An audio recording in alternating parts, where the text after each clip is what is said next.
요한복음 21장 1절부터 14절까지 보겠습니다. 그 후에 예수께서 디베랴 호수에서 또 제자들에게 자기를 나타내신 일은 이러하니라. 시몬 베드로와 디두모라 하는 도마와 갈릴리 가나 사람 나다나엘과 세베대의 아들들과 또 다른 제자 둘이 함께 있더니 시몬 베드로가 나는 물고기 잡으러 가노라 하니 그들이 우리도 함께 가겠다 하고 나가서 배에 올랐으나 그날 밤에 아무것도 잡지 못하였더니 날이 새어갈 때 예수께서 바닷가에 서셨으나 제자들이 예수이신 줄을 알지 못하는지라. 예수께서 이르시되 얘들아 너희에게 고기가 있느냐 대답하되 없나이다. 이르시되 그물을 배 오른편에 던지라 그리하면 잡으리라 하시니 이에 던졌더니 물고기가 많아 그물을 들 수 없더라. 예수께서 사랑하시는 그 제자가 베드로에게 이르되 주님이시라 하니 시몬 베드로가 벗고 있다가 주님이라 하는 말을 듣고 겉옷을 두른 후에 바다로 뛰어내리더라. 다른 제자들은 육지에서 거리가 불과 한 50칸쯤 되므로 작은 배를 타고 물고기 든 그물을 끌고 와서 육지에 올라보니 숯불이 있는데 그 위에 생선이 놓였고 떡도 있더라. 예수께서 이르시되 지금 잡은 생선을 좀 가져오라 하시니 시몬 베드로가 올라가서 그물을 육지에 끌어올리니 가득히 찬 큰 물고기가 153마리라. 이같이 많으나 그물이 찢어지지 아니하였더라. 예수께서 이르시되 와서 조반을 먹으라 하시니 제자들이 주님이신 줄 아는 고로 당신이 누구냐 감히 묻는 자가 없더라. 예수께서 가셔서 떡을 가져다가 그들에게 주시고 생선도 그와 같이 하시니라. 이것은 예수께서 죽은 자 가운데서 살아나신 후에 세 번째로 제자들에게 나타나신 것이라. 아멘. 예수님께서 죽음을 이기시고 부활하신 것을 두 차례에 걸쳐서 제자들에게 보이셨다. 그렇게 우리가 앞에서 배웠지요. 앞장에서 보면은요, 막달라 마리아가 부활하신 예수님을 만나고 예수님의 명령에 따라 제자들에게 달려가서 예수님이 부활하신 것, 아버지께로 나아가실 것을 전했지요. 그리고 그날 저녁에 제자들이 방문을 닫아두고 집 문을 닫아두고 모여 있을 때 예수님께서 나타나셔서 평강을 그들에게 전하시며 아버지께서 나를 보내시니 나도 너희를 보낸다. 아버지께서 나를 보내신 것처럼 나도 너희를 보낸다. 그렇게 말씀하시고 성령을 부으시지요. 그래서 너희가 누구의 죄든지 사하면 사하여질 것이고 누구의 죄든지 그대로 두면 그대로 있겠다. 너희들은 사람으로 하여금 하나님 앞에 죄 사함을 받아 영원한 생명을 누리게도 할 수 있고 못하게도 할 수 있는 전무후무한 특권과 영광을 가진 사명을 띄었다. 그렇게 말씀하시고 이 사명을 위해 살 것을 사실 분명하게 알려주시고 그들을 파송하신 것입니다. 그때 그 자리에 도마가 없어서 이제 한 주일이 지나서 도마까지 모여있는 그 시간에 주님께서 그들 가운데 다시 나타나셔서 도마에게 말씀하셨지요. 도마가 믿음 없이 한 그 말을 보이지 않는 중에도 다 듣고 계셔서 그 말 그대로 도마에게 말씀하시며 주님이 죽으셨다가 살아나신 것을 확증하셨지요. 그래서 도마가 나의 주님이시고 나의 하나님이시다. 그렇게 고백했던 것을 알고 있어요.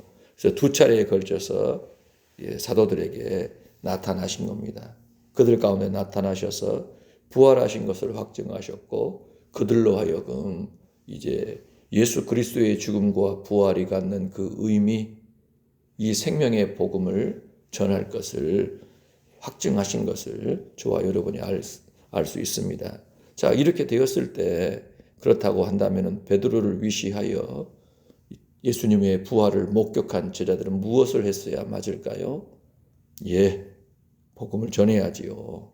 복음을 전해야지요. 아버지께서 나를 보내시니 나도 너희를 보낸다.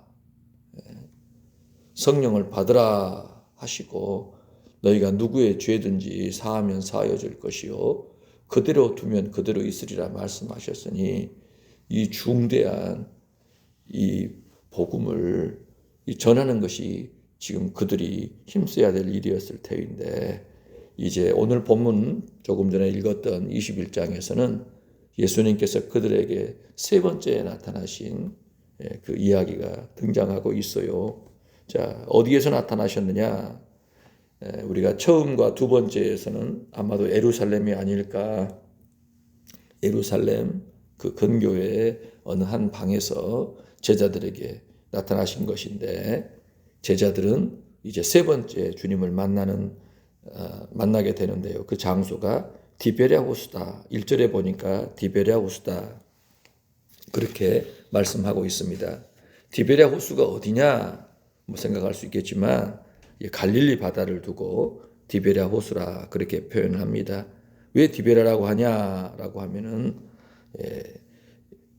로마 황제였던 티베리우스라고 하는 이의 이름을 따가지고 그 호수 그 서쪽에 연안 가운데 해변가에다가 디베랴라고 하는 도시를 지었거든요. 로마가 통치하는 그 시대이기에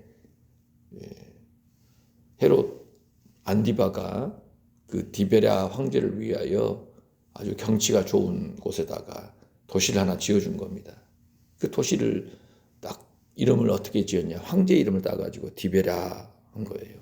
그리고 그 도시의 앞에 펼쳐지는 그 호수, 갈릴리 호수를 두고 황제의 이름을 따서 디베랴 호수다. 그렇게 얘기한 겁니다. 하나님께서 약속으로 주신 그 땅이지만 이스라엘이 변변치 않아서 하나님 사명 따라 살지 않고 불순종하고 거역하는 삶을 일관하더니 결국은 외세의 침입을 받고 외세의 지배 아래 하나님이 주신 땅도 다 남의 땅이 되는 겁니다.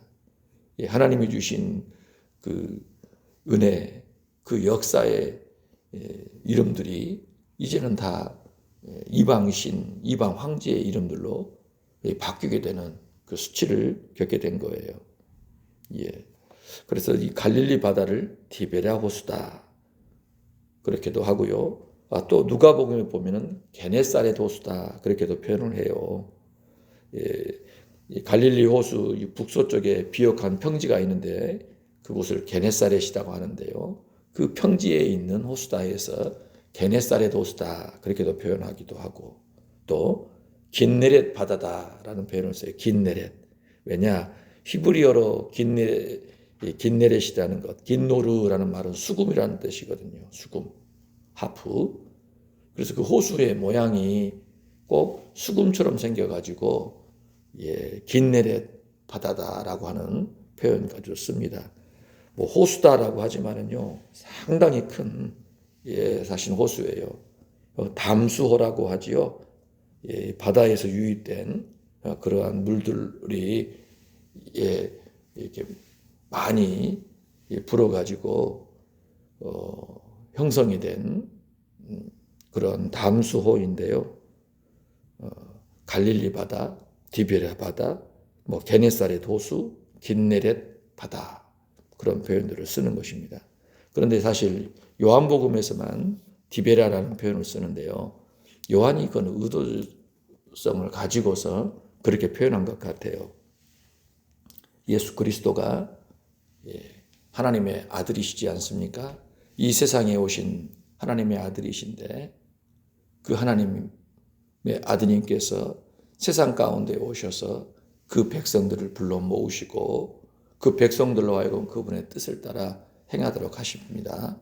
그런데 이 하나님의 백성들이 살아가는 그 세상은 로마 황제 이 티베리우스가 통치하는 그런 세상이에요. 예수님의 그 사역의 중요한 사건들 중에 한 가지가 오병이어의 이적이라든가 또 부활하신 이후에 지금 이제 또 베드로를 다시 이끄셔서 사명의 길로 인도하시는 그 자리, 다 이 갈릴리 호수, 디베랴 호수인데요. 갈릴리 호수라고 쓰지 않고 디베랴 호수라 쓰는 것은 바로 이 세상의 현실 속에서 이 세상을 살아가는 우리 인생들이 누구의 통치를 받고 있는가? 바로 로마 황제의 통치 아래 살아가고 있지만 예수님께서는 그들 가운데 오셔서 먹을 것이 없어서 배고파서 여기를 뒤지고 저기를 뒤지는 인생들로 하여금 오병이어의 이적을 행하심으로 진정으로 생명의 떡이신 그분이심을 알려주시고요.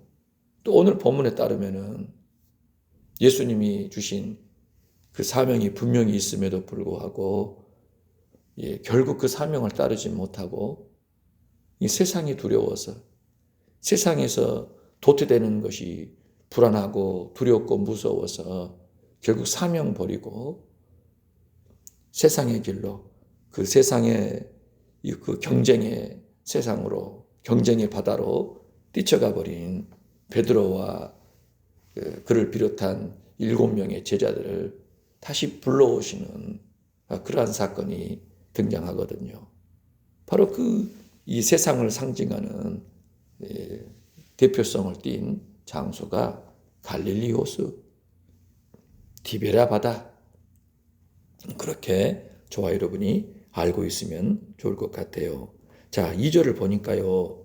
시몬 베드로와 디두모라 하는 도마와 갈릴리 가나 사람 나다나엘과 세베대의 아들들과 또 다른 제자 둘이 함께 있더니 7사람이 함께 있었던가 봅니다.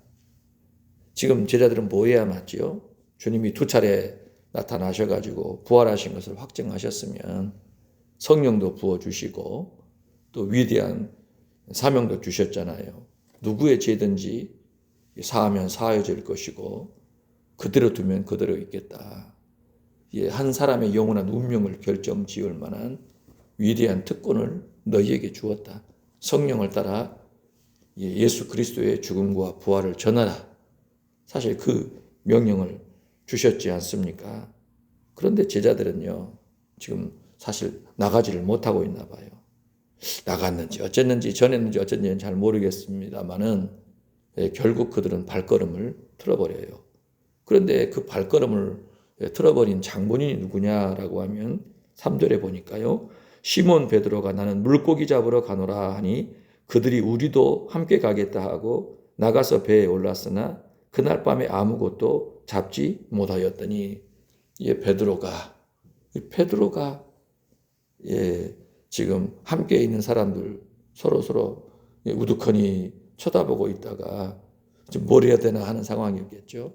주님은 이미 나타나셔서 야 복음 전해라 이미 알려주셨는데 지금 그러지는 못하고 계속 멀뚱멀뚱 서로 바라보고 있다가 말만 떨어지기만 기다리고 있는데 베드로의 입만 사실은요 지금 쳐다보고 있는 상황이 아니겠어요? 뭐라고 한가? 말만 하면 다 따라가겠다는 건데 베드로가 전도하러 가자. 우리 복음 전하러 가자. 위대한 사명 주셨으니 담대히 전하자. 그래야 될 판인데 베드로가 뭐라고 얘기를 해요? 나는 물고기 잡으러 가노라. 우리 물고기 잡으러 가자라고 하는 건 양심의 가책을 느꼈던가 보죠. 그렇게는 말할 수 없어요. 주님의 뜻이 분명하기 때문에. 주님은 지금 물고기 잡으러 가라는 게 아니시잖아요. 복음 전하라는 거죠. 사람 낚는 어부대라는 거잖아요. 성령을 왜 주셨습니까? 죄사함의 복음을 전하라는 건데 2차례 나타나셔서 이미 충분하게 알려주셨는데 베드로가 두근두근 불안 좌불안석이어서 나는 물고기 잡으러 가느라 너희들은 알아서 해. 나는 갈 거야. 나는 물고기 잡으러 갈래. 그렇게 하고서 갈릴리로 가버리려고 한 겁니다. 그랬더니요. 베드로의 입만 쳐다보고 있던 그 6사람, 도마, 가나 사람 나다나엘, 세베대의 아들들, 그리고 이름을 밝히지 않는 2사람이 우리도 함께 가겠다. 같이 가자 하고 따라 나선 겁니다. 그러니까 베드로는 나만 나쁜 놈 되고 말지. 난 책임 없다. 그런 식으로 얘기를 했고 다른 사람도 그래 그럼 우리도 갈게. 하고서 적당히 맞춰가지고 그들이 신나게 갈릴리로 간 겁니다. 여러분, 이들이 지금 뭘 해야 될지 알았을까요? 몰랐을까요? 당연히 알지요. 두말하면 잔소리입니다. 다 알아요, 다 알아. 주님이 죽으시고 부활하셨는데, 예, 손에 못자국과 옆구리에 창자국까지 보여주셨는데, 예, 기록하지 않은 많은 다른 표적을 보이셔서 부활을 확증하시고 이제 제자들이 해야 될 바가 무엇인가를 분명하게 알려주셨는데 제자들은 물고기 잡으러 가겠다. 왜요? 만만치가 않잖아요, 여러분. 복음 전하는 것, 그거 계속 전하는 것이 가능합니까? 세상은 어떻게 살아요? 인생이 짧은 것 같지만 하루하루 매 순간순간이 얼마나 깁니까? 인생 아무런 계획 없이 살 수 있어요? 그럴 수 없지요. 인생의 그 시간들을 잘 살아야지요. 그러기 위해서는 이 세상에서 뭔 일을 해야 되고 또 뭔가를 세워야 되고 고민해야 되고 함께 어울려서 진행을 해야만 되잖아요. 그런데 복음을 전하면 아니 다 팽개치고 이거 전하다가 죽으면 어떻게 하냐 이거예요. 가정은 어떻게 하냐 이거예요. 생업은 어떻게 하냐 이거예요. 뭐 하늘에서 떡이 나와요, 돈이 나와요. 사람들이 하듯이. 답이 없는 겁니다. 내가 예수의 복음을 위해 살겠다. 주님의 죽음과 부활을 전하면 내 인생이 되겠다. 뭐 열정은 좋지만 얼마나 막연한 얘기입니까? 그거 어떻게 살라고 어떻게? 당장에 먹는 것, 입는 것, 자는 것. 그리고 식돌들은 어떻게 하냐 이거예요. 답답하게 짝이 없는 사실은 논리가 아니겠어요? 아무리 생각해봐도 아니 기도원 가가지고 맨날 며칠 기도하고 금식하고 은혜를 받았어요.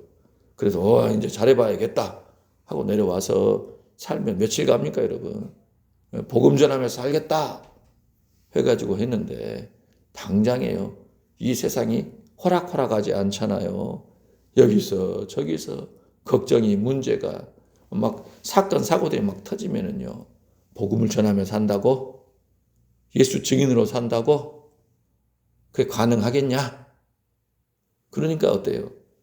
양심의 가책만 느끼게 되고 또 다시 기도원에 올라가서 또 은혜 받아야 되고 또 내려오면 또 그러고 여러분 이게 무한히 반복되는 인생이 될 수밖에 없거든요.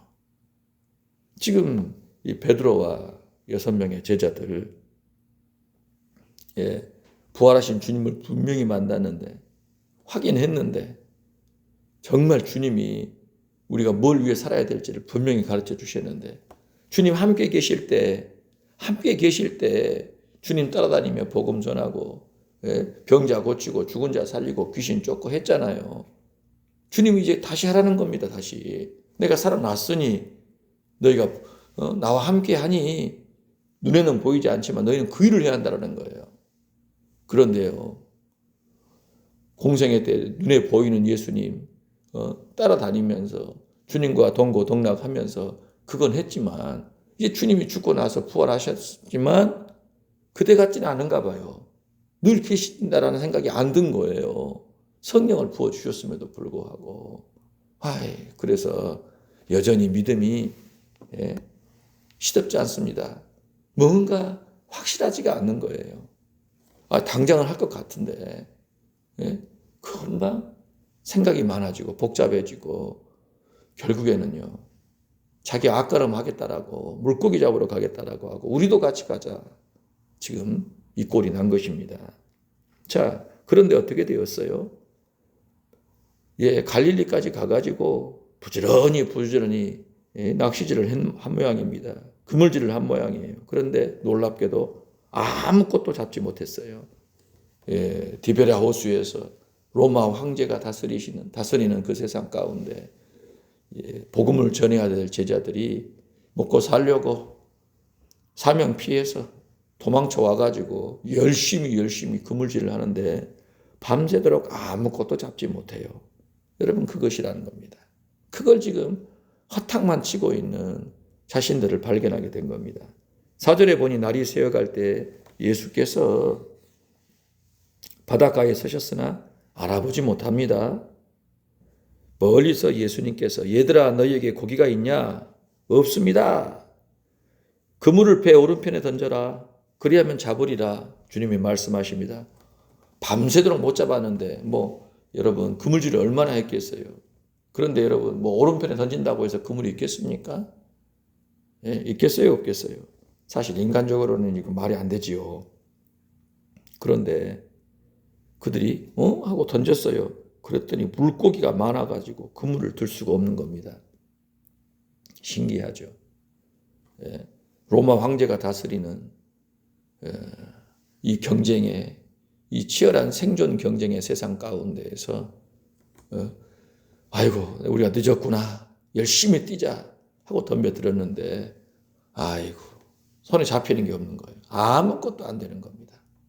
예, 이러지도 저러지도 주님을 위해 살지도 못하고 또 세상에서 살려고 했더니 그것도 여의치 않아가지고 아이고 굶어 죽게 생겼어요. 낭패입니다. 주님이 나타나셔서 야 오른편에 던져라 잡을 거야. 아이고 그물이 찢을 정도로 많은 물고기를 잡습니다. 그때 7절에 보니 예수께서 사랑하시는 그 제자 요한이 이 베드로에게 주님이셔 얘기를 하니까요. 베드로가 우통까지 벗고 그물질을 막 하고 있다가 어떻습니까 여러분? 과거로 돌아간 거죠. 과거에 여러분 베드로 어땠어요? 물고기 어부였어요. 어부. 예, 그래서 어부의 생활 고기 잡는데 온통 혈안인 그 상태로 돌아갔다라는 것을 우리가 겉옷을 벗고 그물질하고 있는 모습에서 발견할 수 있어요. 예, 과거와 똑같은 모습으로 한순간 변해버린 그 베드로가 예수님이라는 얘기를 듣자마자 어때요? 겉옷부터 얼른 챙겨 입은 겁니다. 아이고 하고서 깜짝 놀라가지고 그리고 물속에 뛰어들어가지고 한 90m가량을 헤엄쳐서 나온 겁니다. 다른 제자들은요. 작은 배를 타고 물고기가 들어있는 그 배를 끌고 이제 육지에 올라온 거예요. 딱 와서 봤더니 이미 예수님은요. 해변가에다 숯불을 피워놓은 겁니다. 그리고요. 떡도 딱 올려놓고 준비하고 계시는 거예요. 예수님께서 말씀하십니다. 야 방금 잡은 생선 좀 가져오너라. 그러니까 베드로가 달려가가지고 배 위에 잡은 그 고기들을 세본 거예요. 그물을 끌어올려가지고 고기를 한 마리 세봤더니 이 고기가 자그마치 153마리였더란 거예요.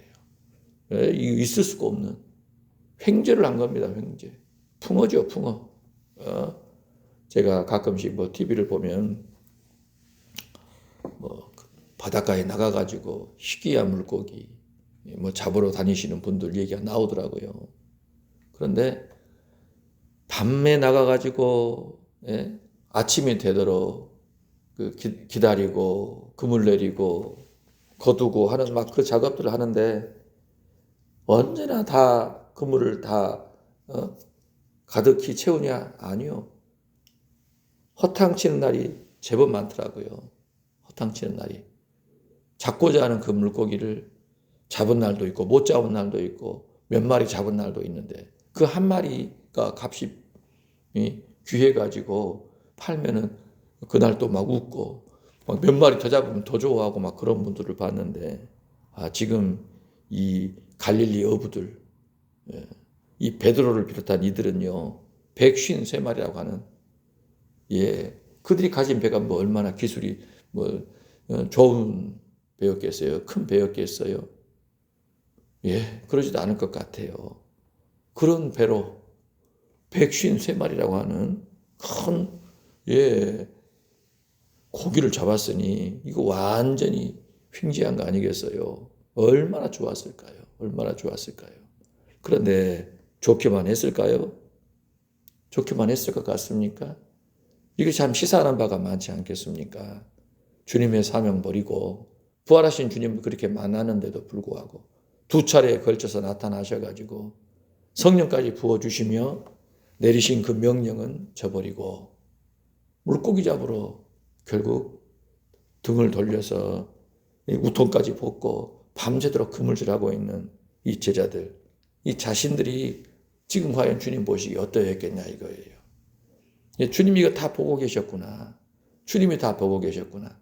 하라는 거 안 하고 가라는 데 안 가고 엉뚱한 짓을 또 하다가 이렇게 저렇게 핑계대고 이렇게 주님 망각한 채 사명 망각한 채 우통까지 벗고 정신없이 물고기 잡으려고 바다를 뒤지고 있는 이 자신의 모습들을 알잖아요.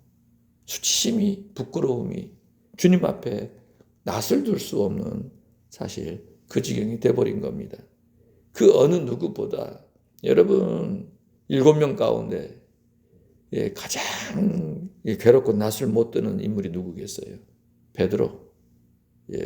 며칠 전에 예수님 붙잡히셔가지고 신문당하실 때 3번이나 부인했지 않습니까? 너무도 치욕스러운 사건이었어요. 주님이 겟세마네에서 땀이 피가 되도록 기도하실 때도 퍼질러 잤잖아요. 그러더니 귀 베고 말고에 귀 베고 씩씩거리더니 결국에는 부끄럽게 은밀하게 숨어가가지고 예수님의 최후를 목격하려고 하다가 이 여종들이 하는 그 말에 저주하고 부인하는 참 일생토록 지울 수 없는 그 치욕적인 사건을 경험하지 않았어요? 주님 부활하셨는데도 불구하고 전혀 그 말씀은 깨닫지 못해서 막달라 마리아의 얘기를 듣고 무덤에 달려가도 부활은 믿기는 그냥 터벅터벅 실망한 채 돌아오지 않습니까? 겟세마네로부터 지금 오늘 이 시간까지 이 베드로가 보인 모습은요, 참 본인도 생각하기 싫을 정도로 수치스러운 모습일 것 같아요. 결정적으로 부활하신 주님 만났는데 사명도 떨어졌는데 베드로는요, 나 물고기 잡으러 갈란다. 어떻게 이럴 수가 있을까? 사람이 그렇습니다. 뭐 저는 안 그렇고 여러분은 안 그렇습니까? 사람이 그래요, 사람이. 사람 안에 있는 이 복잡한 얽히고 설켜 있는 것들이 얼마나 많은지 주님이 말씀하시면 고지 곧대로 믿고 그게 따릅니까? 절대 안 그렇습니다. 사명 그렇게 확증하셔가지고 넣어주신다고 해서 사명만 따라갑니까? 가다 보면 엉뚱한 데 가 있잖아요. 엉뚱한데요. 사람이 그러더라고요. 사람이 얼마나 생각이 많은지 분명하게 주님이 말씀을 일러주시고 확증하셔도 보이시고 손에 쥐어주셔도요. 그때뿐이에요. 그때뿐. 지나면 어때요? 딴 생각하고 있고 딴 거 궁리하고 있고 딴 길을 자꾸 기웃거리고 있는 바로 그런 존재가 사람이라는 거예요. 누구도 장담할 수가 없다는 겁니다. 누구도. 이 세상에 존재하는 그 누구도 장담할 수가 없습니다. 다른 건 모르겠어요. 이 세상의 어떤 것에 대해서 그가 의지를 가지고 열심히 마음 안 변하고 고지곧대로 끝까지 할 수 있는지 모르겠지만 주님에 관련해서는요.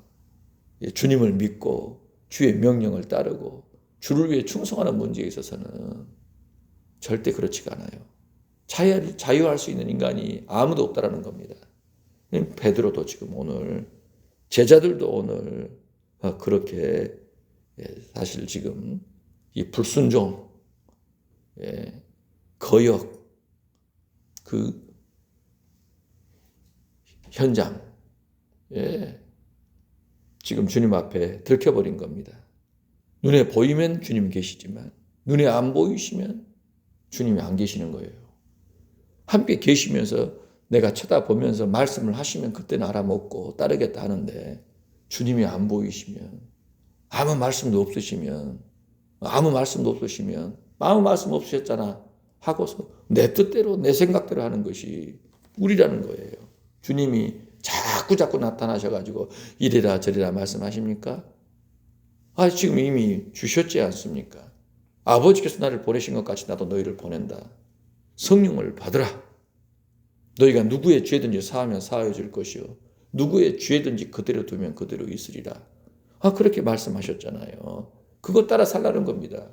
너희가 어디를 가든지 복음 전하라는 거예요. 사람 낚는 어부가 되라는 거 아니겠어요? 발을 딛고선 그곳에서 생명의 복음을 전하라는 거예요. 인생의 영원한 운명을 결정하는 하나님 앞에 그가 죄사함 받아 하나님의 나라에 참여하든지 죄사함 받지 못하여 하나님의 심판을 당하든지 그 위대한 메시지를 전하는 것이 너희 일이라고 하셔서 성령 부어주시고 파송하셨는데 물고기 잡으러 가겠다. 여러분 그게 인생이라는 것입니다. 오늘 저와 여러분도요. 지금 그러고 있지 않습니까? 그러고 있어요. 우리가 요즘 계속 말씀 가운데 전하는 이야기가 뭡니까? 우리가 사는 이유와 목적이 뭔가?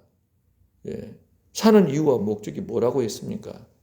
예수 그리스도를 전하기 위하여, 생명의 복음을 전하기 위하여, 땅끝까지 모든 민족에게 예수 그리스도를 전하라고 주께서 우리를 호흡하게 하시고 지금 이곳에 세우셨다라고 누누이 수차례 수도 없이 말씀을 전했지 않습니까? 근데 그때는 아멘 아멘 해요. 그런데 어때요? 돌아서면은요 두렵습니다. 주저주저해요.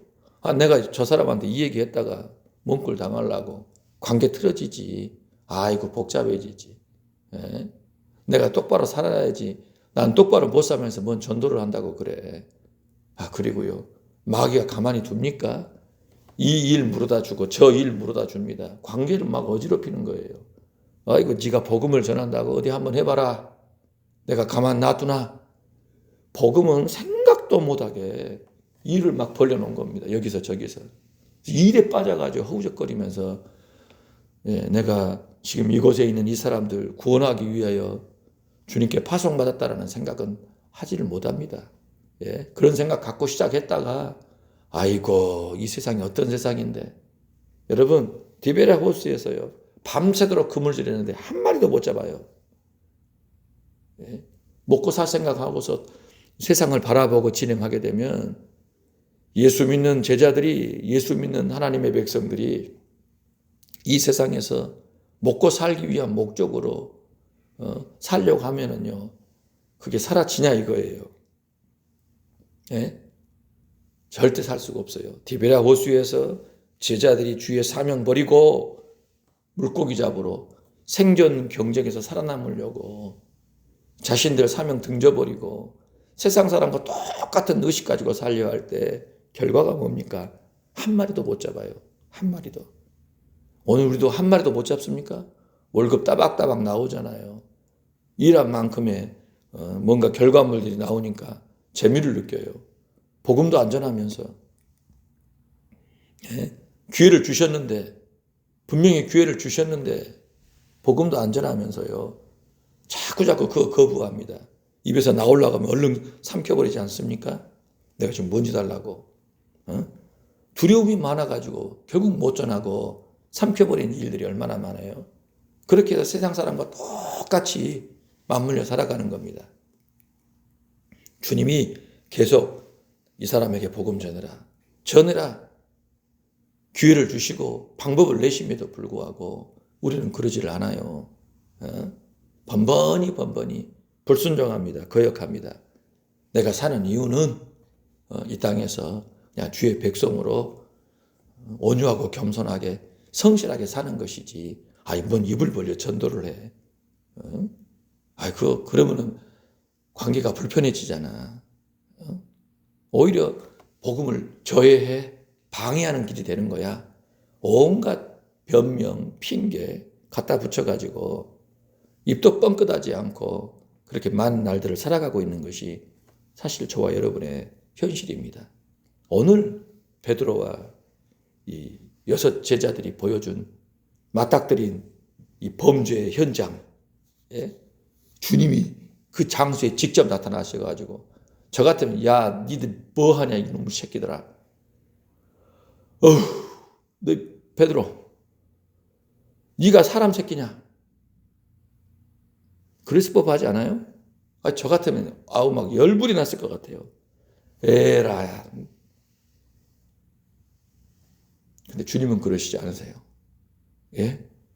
속이 터지실 것 같은데도 그 속을 다 아시고 오래 참고 두고 보시면서 그를 점점 더 온전한 주님의 사람으로, 그가 미처 생각지도 못했던 모든 것들을 일일이 다 싸매시고 만지시고 고치셔가지고 온전한 제자로 그의 평생토록 빚어가시는 주님을 만나게 되는 거예요. 자, 12절에 보니까 예수께서 이르시되 와서 조반을 먹으라 하시니 제자들이 주님이신 줄 아는 고로 당신이 누구냐 감히 묻는 자가 없더라. 예수께서 가셔서 떡을 가져다가 그들에게 주시고 생선도 그와 같이 하시니라. 주님이 차려놓은 그 아침 밥상, 갓 잡아 올린 그 싱싱한 그 고기 가져다가 주님께서 이렇게 저렇게 조리하시더니 떡과 함께 내어주시니, 그렇게 살아보려고 아둥바둥한 제자들이 아무것도 잡지 못하다가 주님 말씀에 따라 그 많은 풍어의 기적을 경험하고 주님이 건네주시는 떡과 물고기를 먹으면서 배를 채운 거예요. 오병이어가 일어났던 그 현장에서 그들은 또다시 153마리의 물고기의 이적을 보며 이 주님이 누구이신지, 이 디베라호스 로마 황제가 통치하는 이 세상 속에 예수 그리스도가 누구이신지, 나는 누구 편에 속한 사람인지, 뭘 위해 살아야 되는지, 그걸 다시 한번 깊이 정말 뼈저리게 깨달은 거 아니겠습니까? 주님이 이놈의 새끼들 베드로 너 엎드려 빠쳐. 누가 이렇게 하라겠어? 응? 아니 제가 저랬는데요. 변명, 핑계, 누구 탓 다 필요가 없는 얘기잖아요. 이런 거 일절 얘기 안 하시고 먹이시는 겁니다. 먹이시는 거. 이 행위만으로도 그들은요 다 깨달은 거예요. 자, 그리고요 오늘 15절부터 마지막 절까지 등장하는 내용이 뭡니까? 베드로에게 주님이 식사 후에 질문을 던지시는 거예요. 15절에 보니까요. 조반 먹은 후에 예수께서 시몬 베드로에게 이르시되 요한의 아들 시몬아 네가 이 사람들보다 나를 더 사랑하느냐? 주님 그러하나이다. 내가 주님을 사랑하는 줄 주님이 아시나이다. 그래? 내 어린 양을 먹이라. 두 번째 이르시되 요한의 아들 시몬아 네가 나를 사랑하느냐? 주님 그러하나이다. 내가 주님을 사랑하는 줄 주님께서 아시나이다. 그래? 내 양을 치라. 세 번째 이르시되 요한의 아들 시몬아 네가 나를 사랑하느냐? 주께서 세 번째 네가 나를 사랑하느냐 하심으로 베드로가 근심하여 이르되 주님 모든 것을 아시오매 내가 주님을 사랑하는 줄 주님께서 아시나이다. 그래, 내 양을 먹이라. 내가 진실로 내게 이르노니 네가 젊어서는 스스로 띠띠고 원하는 곳으로 다녔거니와 늙어서는 내 팔을 벌리리니 남이 내게 띠띠우고 원하지 아니하는 곳으로 데려가리라. 주님이 세 번에 걸쳐서 너 나 사랑하냐? 응? 내가 나를 사랑하느냐? 물으십니다. 이 제자들보다 처음에는 나를 더 사랑하느냐고 묻는 거예요. 자기 깐에는 제자들 아끼고 사랑해서 이 사람들 굶어 죽을 수는 없고 주님 명령은 또 거역할 수가 없고 정말 이 복잡한 심경, 그래도 내가 이 제자들을 다 건사해야 할 텐데 어떻게 해야 하나? 그렇다고 해서 내가 주님 사명 버릴 수도 없고 모르겠다. 나는 물고기 잡으러 가느라. 주님이 알아요. 다 아십니다. 주님을 사랑하는 것도 아시고 베드로가 제자들에 대해서 걱정하고 염려하는 것, 이 제자들을 돌봐야 한다는 것도 알고.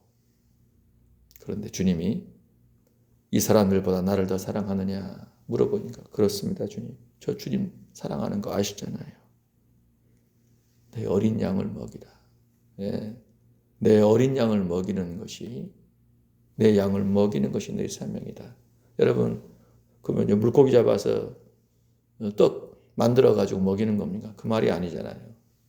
주님께 지금 그동안 배운 훈련받은 바 생명의 말씀을 전하고 가르치는 것, 그 말씀으로 그들 양육하는 것이 베드로의 사명이잖아요.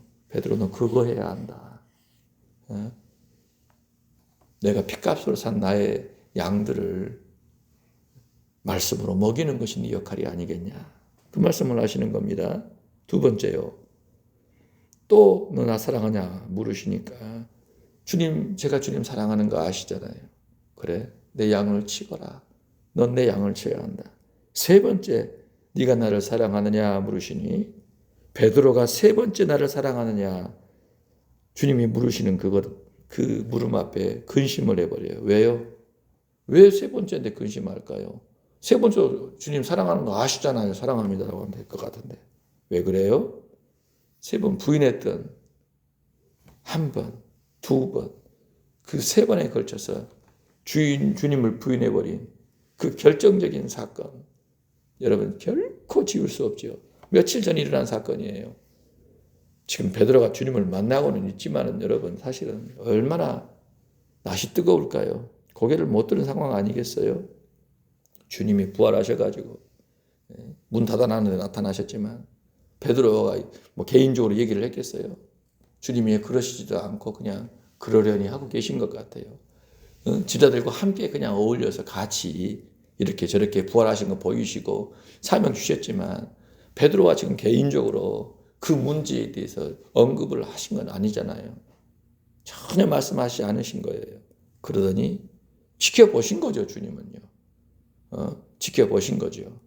근데 아닌 거예요. 결국에는 베드로가 주님 피해가지고 디베레 호수까지 와가지고 지금 이 모습을 보이잖아요. 그때 주님께서 세 번째에 걸쳐 물으신 거예요. 가장 아픈 그 부분을 주님이 물어보신 거예요. 이 나쁜 놈아, 네가 나한테 그랬잖아. 나쁜 놈 새끼, 너 그럴 수 있어? 또 그럴래? 그것도 아니라 그냥 하나도 아니고 너 나 사랑하냐? 한 번. 쉽게 대답했어요. 좀 쪽팔리긴 하지만 두 번, 세 번 해버리니까 근심해가지고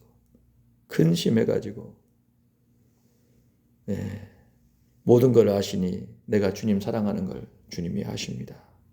여러분 이거 참 기가 막힌 대화가 아니겠어요? 주님이 다 아세요. 사람의 마음속을 다 아셔서 베드로를 그렇게 몰아붙이신 겁니다. 몰아붙이신 거예요. 그의 마음을 풀어주시기도 하고 그의 마음을 다시 일으키셔서 주님을 위하여 굳게 설 수 있도록 그에게 말을 거시고 질문을 던지시고 답을 얻으셔서 그를 인도하신 겁니다. 그래서 주님이 내 양 먹이라. 너 젊어서는 네 스스로 네 가고 싶은 데 다 갔지만 앞으로는 그럴 수 없다. 너는 팔을 벌리니까 다른 사람이 뛰어가지고 너 끌고 갈 거야. 너는 남은 일생이 여생이 그런 여생이 될 것이다라고 말씀하신 겁니다. 베드로가 이제 앞으로 어떤 인생의 후반을 살고 어떻게 죽음을 맞이할지를 그렇게 보이신 거예요.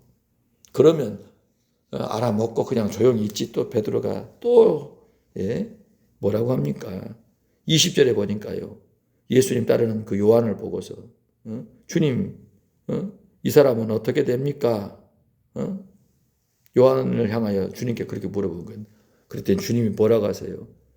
22절에 예수께서 이르시되 내가 올 때까지 그를 머물게 하고자 할지라도 네가 무슨 상관이냐? 너는 나를 따르라.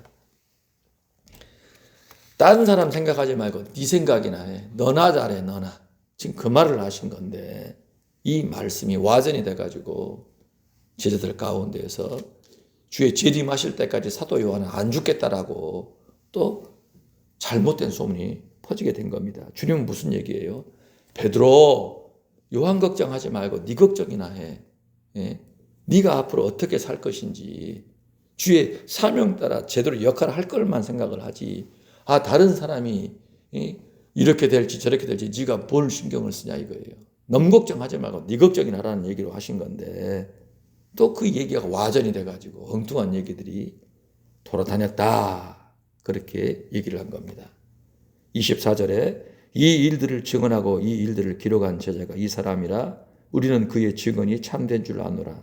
예수께서 행하신 일이 이외에도 많으니 만일 낱낱이 기록된다면 이 세상이라도 이 기록된 책을 두기에 부족할 줄 아노라. 그렇게 요한복음이 마치게 되었습니다. 요한복음 제일 그 마지막 이야기는 결국 부활하신 예수님께서 세 번째 제자들 가운데 나타나셔서 그들이 앞으로 감당해야 될 일이 무엇인지, 삶을 어떻게 바라보고 세상을 어떻게 바라보고 뭘 위해 살아야 될 것인지를 분명하게 다시 한번 확정하셔서 그들을 파송하시는 이야기입니다. 그렇게 요한복음이 마무리되고 있어요. 이 말인즉슨 오늘 저와 여러분도요, 지금 이 관점에 따라 우리의 삶을 바라봐야 한다는 것입니다.